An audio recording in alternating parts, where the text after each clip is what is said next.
what the people in East Chicago are going through right now, the poor people of Flint have also been going through. Now it's going on 3.5, 4 years. And you get these government press releases that, new tests show that the levels of lead are now under the allowable limit into drinking water. Well, my reporting, along with water experts, has shown you the government and the EPA tend to cherry pick the numbers as they see fit. It is not safe. It is still not safe to drink the water in Flint. And don't let them tell you it's safe to drink the water with a filter. These are flimsy filters the government has provided that they go bad very quickly, and they do not 100% stop all lead and bacteria. It's not just lead from coming out of your tap. Period. But I decided, you know what? I think because the mainstream media, the corporate media, loves to cover anything with Donald Trump, his tweets, Ivanka's clothing line, Russia, all these things, Flint has basically been forgotten by the media. You know, occasionally you'll see a local media story, but it's not treated anymore as a crisis. And it is a crisis because poor white, brown, poor black, brown, and white, there's a lot of poor white people in Flint, have basically been poisoned by their government, benefit of the doubt, not intentionally, but gross negligence, and they have not been made whole 3.5 years later. So the question is, when does it become intentional? That's what I want to know, because how long do they have to know? Do the authorities have to know and not do shit? Because after they know and they know it's fucked up and they still try to ride it out, isn't that intentional? I mean, it's cool. It's good and cool to try to say it's not intentional or something that just kind of happened naturally, but they've been knowing that the shit's been fucked up. And they've tried to ride this pill out. So once you have knowledge of it, it's intentional. Right. You're intentionally giving these people this water without letting them know. Well, I decided, you know what? Normally I'd go into a community, I'd interview activists and residents and try to, get some government officials. But I think the situation there calls for something more urgent. Yeah. So I decided, you know what? With very limited resources, I wanted to do a town hall. So the fine folks at Woodside Church are giving us their space Tuesday night, 8 o'clock in the evening, Eastern time. We're going to do a town hall with Flint residents, and we're going to talk about the fact that thousands of homes still need their pipes changed, and the government, the city, the state, the feds have not even come close to changing the amount of pipes. We're going to talk about the medical bills that have been piling up for people. Who's paying their medical bills for poisoning and issues they're having? We're going to talk about the ongoing health issues Flint residents are having that certain scientists and government officials are trying to pour cold water on and say, there's no concrete evidence that's linked to the lead crisis. And talk about the $100 million We're going to talk about the fact that in December, $170 million was granted for Flint Relief. Now all of a sudden it got watered down to 100. I'm not sure where the extra 70 went, but frankly, Flint residents are very concerned because it's going through the Department of Environmental Quality, which is a state agency, which means Governor Rick Snyder, whose gross negligence and I think greed, because part of the Flint issue has to do with trying to privatize water. The Governor Snyder is going to be in control of those funds. So as one Flint resident told me, that's like having the rapist conduct your rape kit. That might sound like strong words, but how could you have the governor who his gross negligence, he's the one who installed these emergency managers in Flint, which are not exactly legal. And the emergency manager was the one that decided, let's move over from Detroit's water system to the Flint River, which is toxic and dirty. And they basically did it because their pipeline, which is a privatized pipeline, the KWA, the Karagandhi Water Authority, was not going to be ready for a few years. So in the meantime, let's go to the Flint River. But the genius is, because, just run government agencies like a corporation and a business, right? They forgot to treat the water with the needed anti-corrosive agents and to treat the pipes with the needed anti-corrosive agents. And very quickly after switching, people got sick.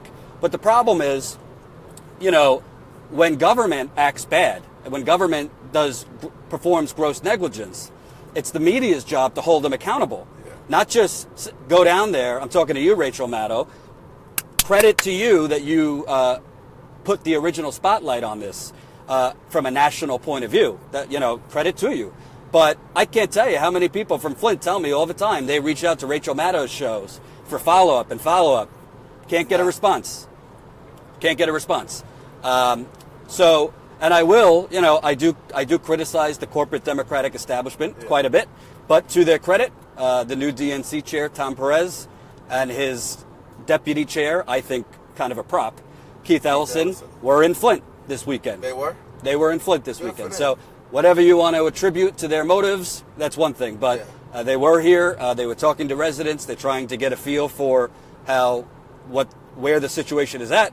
But the reason we're doing this town hall is only through the power of the Young Turks, our viewers, can we really reestablish that this is an ongoing, real-time crisis. Because when you're in Flint, the few trips I've been there, it's almost like, Armageddon has happened, but nobody knows. It's still a crisis. People are still having health issues, people I speak with. And it's important because, again, it's not to scare you. This could be your community. Flint, sometimes environmental issues come up because of rusty pipes and bad infrastructure that our politicians are too cheap to fix. But sometimes it comes up just good old-fashioned human error, which in this case, it was a mix of both. So I really hope if you are a Flint resident, I hope you will come on Tuesday.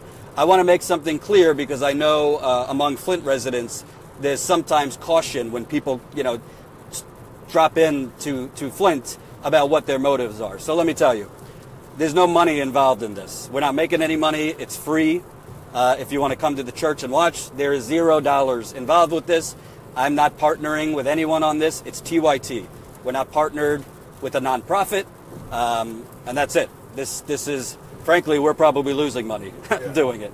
But this is not about money. We're not making money, and it's just us. It was my idea to do this because I think I keep up on all the stories I cover, and it's amazing to me how little has been done for these people.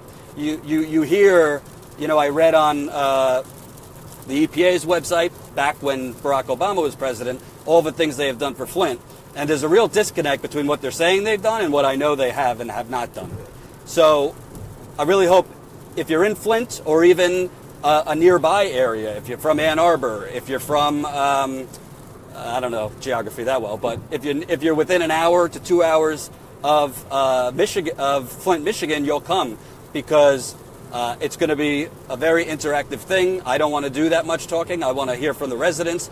We're going to be live streaming it right here on TYT's Facebook.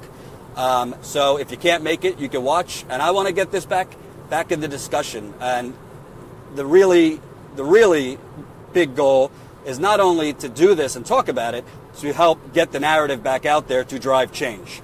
Exactly. Because we need you. We need you. We don't want this to just be a moment because that's normally what happens. You have these moments and then everyone goes back to life as is. And I'm like, oh yeah, I was in Flint 2 months ago. Yeah, but Flint is still going through it. So you can't be driven by emotion. Right. Like you have to move forward, and we need you. Like you are the people. You are the ones that, because government doesn't change anything. It's the people that pressures the government to make change, and that's how shit happens. But we gotta make sure that we are being seen, that we're being heard by any means necessary. And so we have to. It's our responsibility, even if you're not living in Flint. It's your responsibility because it could be you. There's a whole lot of other places water is fucked up. Like you said, California is 3,000 cities in a nation, and this is 3,000 cities that they can account for. I'm sure it's way more than that. That's dealing with water, lead, bacteria, all type of shit in the water. You know what I'm saying? Don't become an activist after it happened to you. Activate right now so it will not happen to you.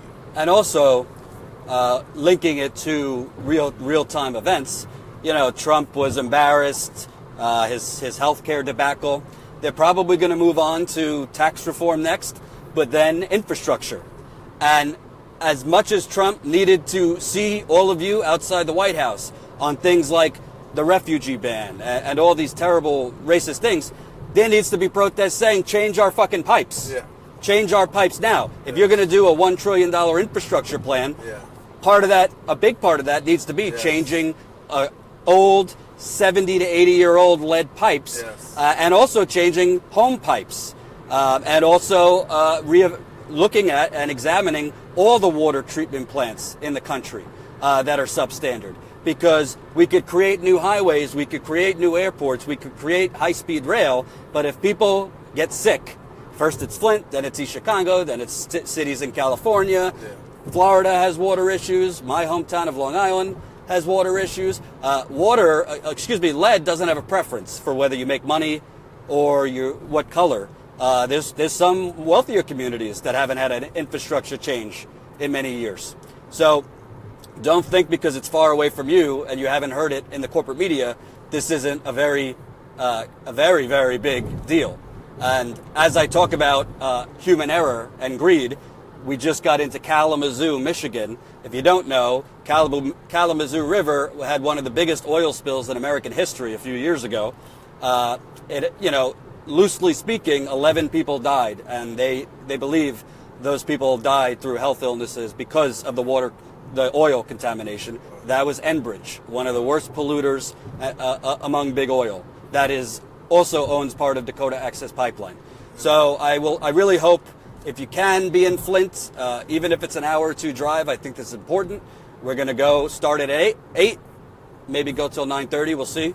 I'm going to take questions from social media, obviously from the audience there, and let's get this back into the discussion. If you want a little brush up, you could go to youtube.com/TYTpolitics, click on playlists, our reporting from there.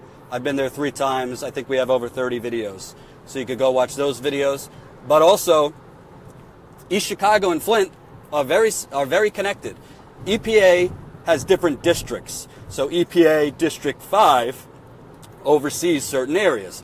It oversees Flint, Michigan, and East Chicago, Indiana. They're not doing thorough enough testing in Flint, Michigan. They're certainly not doing thorough enough testing in East Chicago, and they're still moving people in and out of both without disclosure and without thorough testing of what's in their homes or apartments. So, again, it's very important, and we're looking forward to doing it. And I hope you'll watch or attend if you can. So that's the story. We're on the great road. I'm on the road a lot for this job, but it's fun. And definitely go check out the videos we did from East Chicago. And you could go to my Facebook page. That's at Jordan Chariton. I might have left the mayor of East Chicago's number up there for you, as well as his secretary. Because you know what? If he's not going to speak to the people of East Chicago and he's just going to force people out, not considering their kids have 2 months left in school, not worrying about will they get their medication, not worrying about putting them in dangerous neighborhoods, he's not going to do that without hearing from people. He wouldn't talk to me because he doesn't want to be challenged. And apparently he's not answering residents. So TYT Army has been on the case for days. Keep calling him, because I do believe if you apply a big enough fire under elected officials' anuses, occasionally they do the right thing. So thank you for watching. I'm going to go back to driving, and youtube.com/TYTpolitics. Let me say something. I think that I want everyone that's listening, that's watching us, to assume responsibility, because we all have an idea of how we feel about America and what we want America to be and what the potential of America. America can be great. If any greatness has come out of America, it's only been due to the people of America, because they're the ones that challenge the government, they challenge the status quo, and they force them, and they put fire in their ass and make them change. So you need to know that we need you. We need you standing. We need you out there. We need you on the street. If you need to know what can you be doing, you can be connecting with people, getting involved. You need to get involved, because they're about money. They want money. They're trying to get money. It's all about the come up for them. They don't give a fuck if people have hypertension, if they're getting cancer, if they can't even drink their water. Some people in the Midwest can fucking light their water on fire. It's fucking absurd that that our government would allow that to happen. You know what I'm saying? So we need you. We need you all to stand up. Us. We have to stand up and fight. Fight for those people. Even if you don't have those issues, you have to fight for what's right. Go to church, baby. You know Go to church. And sometimes it's stepping out of your own comfort zone and fighting for something that you may not even know much about. You didn't even experience it, but you know it's not right. You know it's not American, or at least the America you want this to be. And so we resist that shit, and we make shit happen. So that's my only thing. I want everyone to assume responsibility and to get on their toes. And after you watch this town hall, hopefully you were inspired and angered enough. I want you to call Chuck Schumer, the head of the Democratic Party. Yeah. I want you to call Nancy Pelosi. I want you to call Tom Perez again. I don't bother with the Republicans. They're corrupt, and we know that. But the Democrats are the ones who say, we fight for the working people. Well, if you fight for the working people, Flint is the working people. And It's not just working people. If the Democrats say we are the party of the downtrodden and the vulnerable and those who don't have a voice, Flint has all of those. So does East Chicago. So as much as they need to focus on the bad things Trump's doing, you got to walk and chew gum at the same time. So if you see in the headline here, you could click on the event page to RSVP if you're in the area. Please come. Please come. And I'd love to say hi to you guys after. Thanks for watching, and have a great rest of your weekend. Peace.